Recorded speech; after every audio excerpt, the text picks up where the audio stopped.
सभी लोगों को जय माता दी। आज मैं आपको बताने जा रही हूँ कि बहुत सारे लोगों की ज़िंदगी में एक बहुत ही खूबसूरत पल आता है जब वो अपना सपनों का घर बनाता है, लेकिन जब वो उसमें रहने जाता है तो कुछ ही दिनों के बाद उस घर को बेचने की नौबत आ जाती है।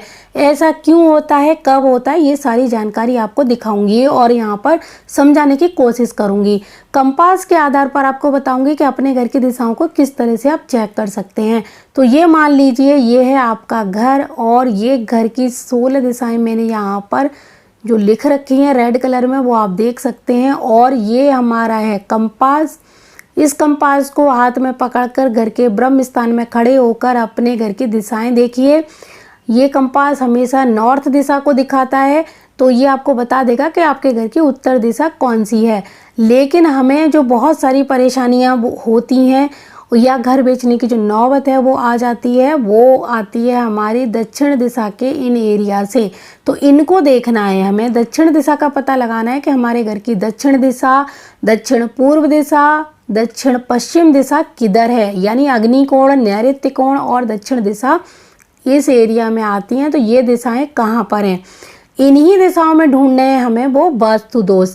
तो पहले मैं बताऊं कि कई बार मकान बेचने की जो नौबत है वो बीमारियों के कारण भी आ जाती है, कर्ज लेने की समस्या के कारण भी आ जाती है। हम कर्ज ले लेते हैं लेकिन कर्ज नहीं चुका पाते तो हमें मकान बेचना पड़ जाता है। तो अब इन दिशाओं में वो कौन से वास्तु दोष हैं उनको ढूंढते हैं। तो अगर आपके साउथ वेस्ट, साउथ ईस्ट और साउथ ये 3 दिशाओं में कोई बोरवेल है, सेप्टिक टैंक है, पानी का कुआं है, हौद है, टंकी है, कोई गड्ढा है, तो ये नौबत आएगी ही आएगी। अगर ये घर बेचने की नौबत नहीं आती है तो आपकी आर्थिक स्थिति को खराब कर देगी। घर में ऐसी ऐसी बीमारियां लगा देगी कि आज घर नहीं बिकेगा तो लेकिन वो पैसा बीमारियों में इतना जाएगा कि कल आपको घर बेचना भी पड़ जाए। अब दूसरा वास्तु दोष कौन सा हो सकता है, अगर ये कुछ भी आपके इस एरिया में नहीं है तब आपको देखनी है अपने घर के ब्रह्म स्थान को, इस दिशा को, यानी घर का जो ब्रह्म स्थान है यहाँ पर भी बोरवेल, सेप्टिक टैंक, टॉयलेट, रसोई, सीढ़ियाँ, कोई खंबा इस जगह का नीचा होना, यहाँ पे कोई गड्ढा होना, कोई टंकी होना, वो भी ऐसी ही परेशानियाँ देती है। अब चलिए मैंने आपको बता दिया कि यहाँ पर ये वास्तु दोष हुए तो आपको ये परेशानी होगी ही होगी।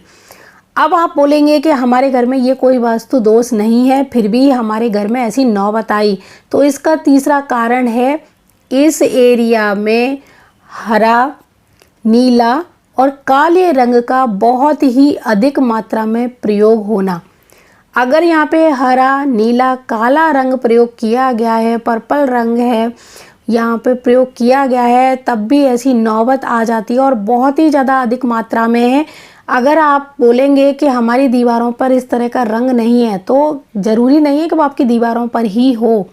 वो रंग आपके यहाँ पर पर्दों के आकार में हो सकता है, वहाँ रखी हुई चीज़ों के आकार में हो सकता है, अलमारियों पर आपने इस तरह के प्लाई का काम किया है, उनका जो कलर है वो इस तरह का है, तब भी ये नौबत आ सकती है। एक चीज़ और बताना चाहूँगी कि अपने घर के नैऋत्य कोण से लेकर ईशान कोण तक की इन दिशाओं को दूषित किया गया, यहाँ पर वास्तु दोष पैदा किए गए तो घर में गंभीर परिणाम देखने को मिलते हैं। तो कभी भी ब्रह्म स्थान से छेड़छाड़ नहीं करनी चाहिए, इनको खोदना नहीं चाहिए। ईशान कोण में आपको कभी भी दूषित चीज़ें जैसे सेप्टिक टैंक, टॉयलेट और रसोई घर जैसी चीज़ों का निर्माण नहीं करना चाहिए। तो ये वो वास्तु दोष हैं जो आपके घर को बिकवा सकते हैं। अगर ये वास्तु दोष आपके यहाँ हैं तो आप इन कलर को रिमूव करिए जो मैंने बताए, और यहाँ पर गड्ढा और सेप्टिक टैंक, टॉयलेट है, उन सबको भी रिमूव करिए। छत के ऊपर एक मंजिल कमरा बना दीजिए, यहाँ के जो स्पेस है, ज़मीन का भाग है, उसको ऊंचा कर दीजिए। तो आप तुरंत ही इस कर्ज की समस्या से मुक्त हो जाएंगे और आपके घर की जो बेचने की नौबत आ चुकी है उसमें भी आपको फ़ायदा होगा, घर नहीं बिकेगा, ये मेरी गारंटी है अगर आपने इस एरिया को ऊंचा कर दिया तो।